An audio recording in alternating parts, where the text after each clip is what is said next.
Hi, good morning. Welcome to Ikate's Crossing. Okay, so we've got the Native American Tarot with the companion book, of course, which is sort of used to be in a kit, but I think it's separate. I don't know if you can even get the book unless you get it second hand. It's not an easy thing to do. Anyway, let me have a look at what we're going to do today. Let's just have a look at a card. See what's the card for today's reflection. Let's do that. Let's have a look at the cards for reflection. Okay.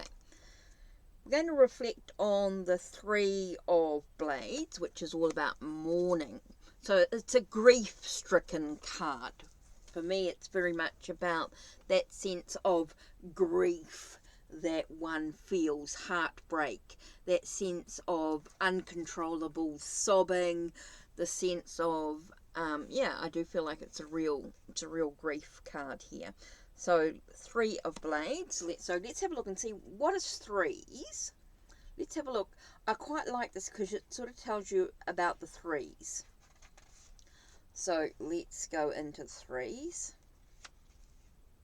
Okay.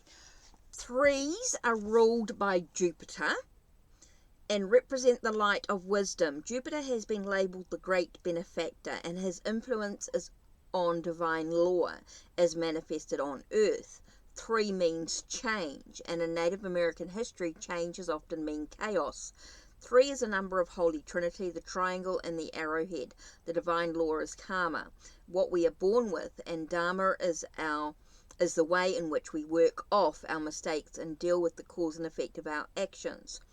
Three can also be equated with the truth, as in the three sides to every story. Those are the two disputing and the truth. Right. Three of Blades, mourning. The silence about us, the silence of the night itself, was filled with her cry.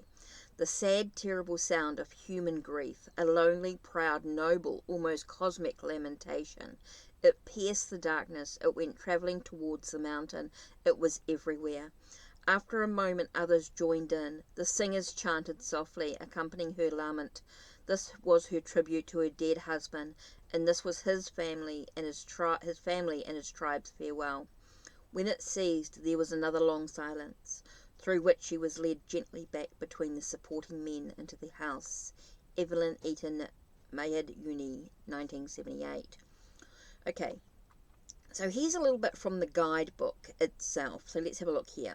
All Native Americans held the deceased in awe, feared retribution from ghosts, but revered their spiritual aid and memory. Mourners commonly disfigured themselves so they could not be recognized by ghosts who sought revenge or familiar company. Deaths were most often mourned with wailing, as it was not considered as painful as silence. As in many cultures, women were the principal mourners. Huron mourned for a year, and close relatives spent at least 10 days lying on a mat, speaking to virtually no one. The majority of natives mourned for only 4 days. Whatever the length of mourning, Native Americans poured out their sorrow with vigour. The Sac rubbed charcoal on their faces, fastest and slashed their arms and legs. Their internal grief was let out, they believed, through the cuts. The Quapaw and the Shawnee grieved 4 days. Important deceased were wrapped in hide and put into raised bark coffins.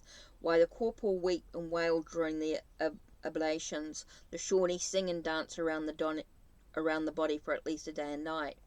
In Shawnee funeral rites, someone not related to the dead person was chosen as funeral leader. 2 or 3 corpse handlers, also unrelated, doubles as grave diggers.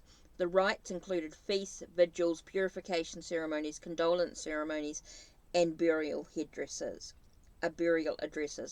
During the singing and dancing, the grievers threw presents onto the coffin: bracelets, pieces of pottery, pendants, hanks of beads, and so on. The gifts considered most advantageous to the deceased in the other world were buried with the dead.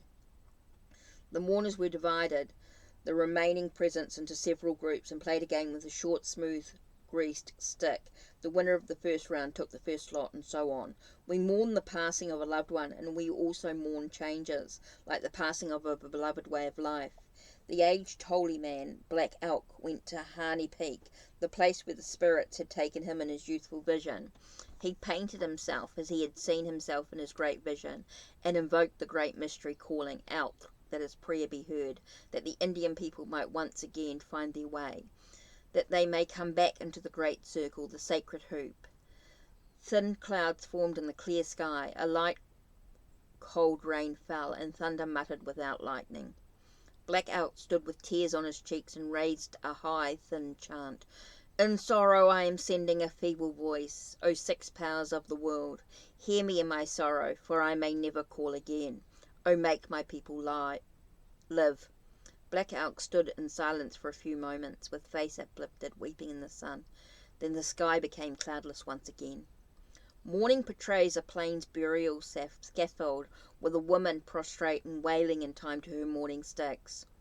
A sacred buffalo skull and a deceased medicine bag hung from the scaffold poles.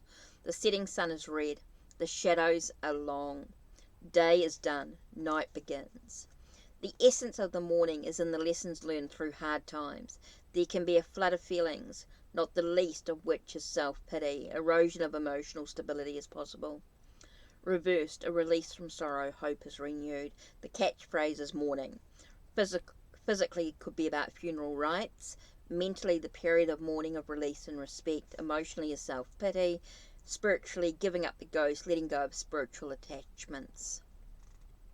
So kind of interesting there to sort of see what the history a little bit with the different tribes, the different rituals in regards to mourning. Quite interesting there indeed. We all deal with mourning and grief in a different way. We're all quite different in that respect. So what it means for one person could be quite different for another. It's just speaking about a sense, depending of course on surrounding cards and everything, can give us a little bit more information. But basically, when we're talking about mourning, we're talking about a grief that's uncontrollable. It's heartbreak.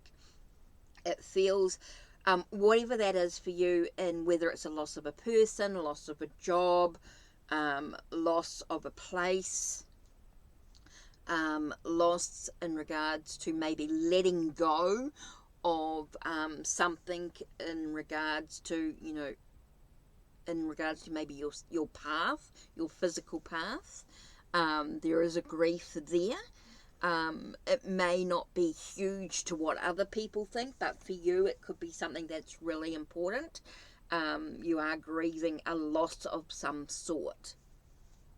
So kind of interesting there to look at that in some way. Okay, so that's it from me. Don't forget, check the links down below, check the links on my channel, like, subscribe, and ring the bell so you know when the next video will be uploaded. Take care.